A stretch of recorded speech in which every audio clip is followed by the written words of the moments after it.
Dan yang ketiga, lakukan apa yang bisa kita lakukan dengan apa yang kita punya.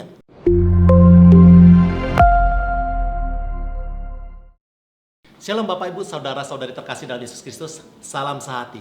Senang sekali hari ini kita berjumpa kembali untuk menyampaikan pesan pemimpin. Dan hari ini temanya berjudul Menari dalam Hujan. Ada sebuah quote berkata begini, "Life isn't about waiting for the storm to pass. It's about learning to dance in the rain." Hidup itu bukan tentang menantikan kapan ya badai ini berlalu, kapan ya badai ini berlalu. Tapi hidup ini seharusnya berbicara tentang bagaimana kita belajar menari di tengah hujan badai. Sebab mau atau tidak mau, suka tidak suka, kita harus menghadapi badai kehidupan. Kita harus masuk ke dalam sebuah badai. Yang menjadi masalah adalah bagaimana kita bersikap saat kita menghadapi badai. Apakah kita akan pasrah? Kita cuma bisa berharap menantikan badai itu berlalu? Atau seperti quotes tadi, kita belajar bagaimana menari dalam hujan. Yuk kita belajar dari kehidupan Naomi.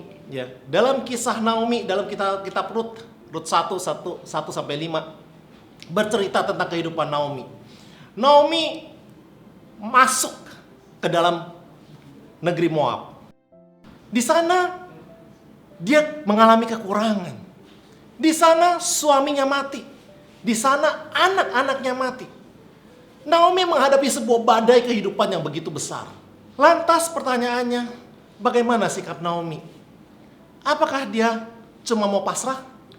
Pasrah itu berbicara tentang cuma diam, menangis, menyalahkan diri sendiri, mengasihani diri sendiri, menyalahkan orang lain, menyalahkan keadaan, tapi tetap di tempat, tidak akan bergerak, tidak kemana-mana. Dan akhirnya bisa jadi kemudian dia mulai depresi, putus asa, sakit penyakit secara jiwa maupun secara badan. Dan bahkan ada yang sampai bunuh diri. Apakah kita mau pasrah? Atau yang kedua, kita mau belajar menari dalam hujan. Menari dalam hujan itu berbicara begini. Kita menolak untuk pasrah. Kita menolak untuk cuma diam. Kita menolak cuma untuk menyalahkan keadaan dan orang lain. Tapi kita memutuskan untuk kita terus bergerak.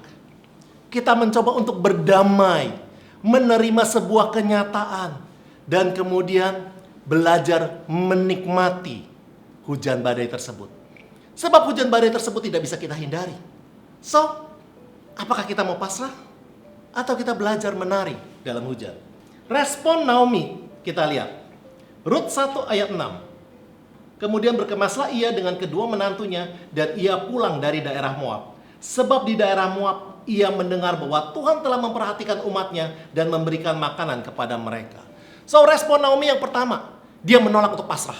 Dia menolak untuk tetap tinggal di Moab, merenungi nasibnya, menangis di sana, menyalahkan keadaan.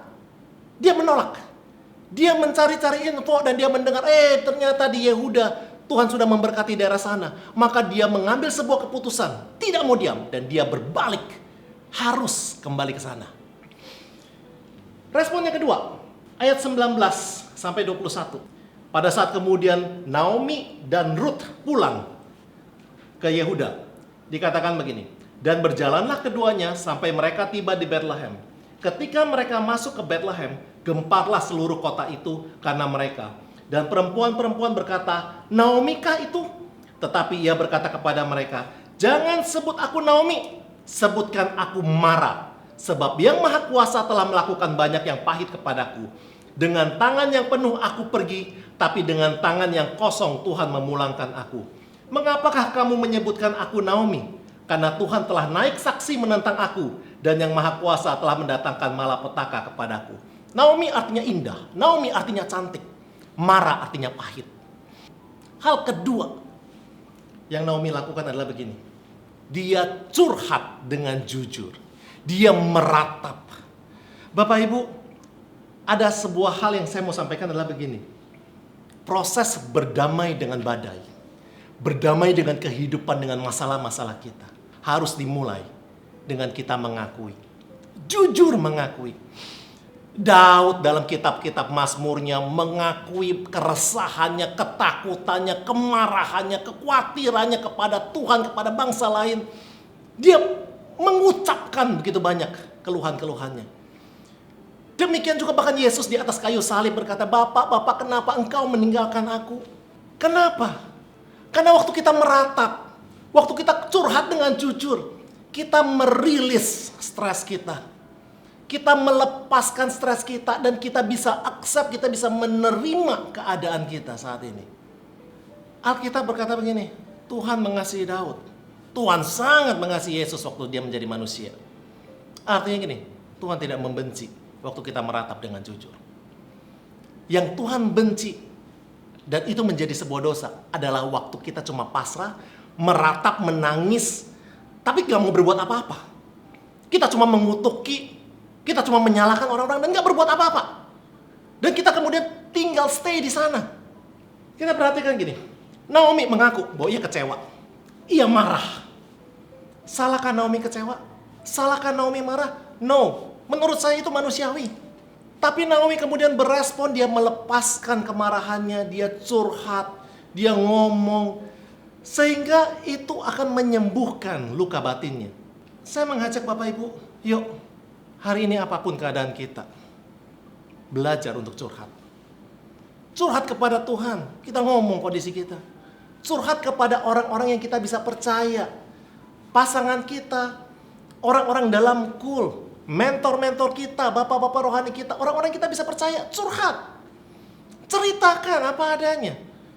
Dan saya mau bagikan adalah begini.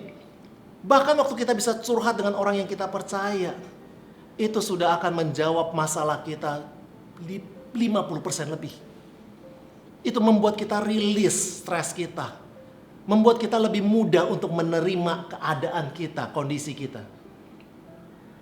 Dan yang ketiga, respon Naomi. Kita lihat dalam Rut 2 ayat 2. Maka Rut perempuan Moab itu berkata kepada Naomi, biarkanlah aku pergi ke ladang yang memungut bulir-bulir jelai di belakang orang yang murah hati kepadaku. Dan sahut Naomi kepadanya, pergilah anakku. So, poin ketiga adalah begini. Setelah Naomi curhat, ya, mencoba untuk berdamai dengan masalah. Yang ketiga adalah begini. Naomi dan Ruth melakukan apa yang bisa dia lakukan. Dia tidak stop di sana. Dia bergerak. Yes, dia datang kembali ke bangsa Israel tanpa apa-apa. Kosong. Tapi Ruth berkata begini. Biarkan aku bisa mengutin bulir-bulir jelai di belakang orang yang murah hati. Boleh gak aku pergi? Naomi berkata, pergilah, lakukanlah. Dan kemudian Alkitab mencatat poin keempat. Apa yang Naomi lakukan? Serahkan semuanya kepada Tuhan. Karena kemudian Alkitab bercerita, kok bisa-bisanya Ruth mengambil bulir-bulir jelai di tempatnya Boas, orang yang begitu murah hati. Kok bisa-bisanya Boas mengasihi Ruth? Kok bisa-bisanya ternyata Boas adalah masih sanak saudaranya Naomi? Kok bisa-bisanya Boas adalah orang yang kaya dan begitu murah hati di tempatnya? Semua serba kebetulan. Yes. Tapi di mata Tuhan itu bukan kebetulan. Itu karena Naomi dan Ruth menyerahkan setiap masalahnya kepada Tuhan. Dan Tuhan beracara, Tuhan bertindak. Nah, hari ini saya mengajak kita semua, apapun badai kehidupan kita saat ini, dua pilihan di tangan kita. Kita mau pasrah, tidak bergerak, cuman menyesali, cuma berharap badai ini segera berlalu, tapi akibatnya kita bisa depresi, kita bisa marah-marah, kita bisa putus asa. Atau yang kedua, kita belajar menari dalam hujan. Seperti yang dilakukan Naomi. Dimulai dengan satu. Pertama, menolak untuk pasrah. Dan yang kedua kemudian, mencoba untuk berdamai. Curhatlah, ngomonglah dengan orang-orang yang kita bisa percayai. Berdamai, menerima kondisinya, menerima keadaan. Dan yang ketiga, lakukan apa yang bisa kita lakukan dengan apa yang kita punya. Dan yang keempat, serahkan semuanya kepada Tuhan. Dan Tuhan akan beracara. Dan akan membawa kita keluar dari badai. Dan menari bersama-sama dengan Dia. Amin. Yuk saya ajak kita semua sama-sama kita berdoa. Bapak, terima kasih buat pesanmu hari ini. Mampukan kami untuk menari dalam hujan. Kami tahu tidak pernah mudah. Tapi biarlah hari ini kami belajar sungguh-sungguh menikmati setiap badai yang Kau berikan. Sebab kami percaya rancanganmu indah, penyertaanmu sempurna. masa depan yang sungguh baik ada bersama kami bila kami berjalan bersama Engkau. Terima kasih Bapak, terima kasih Tuhan Yesus. Hanya di dalam namamu kami berdoa. Amin.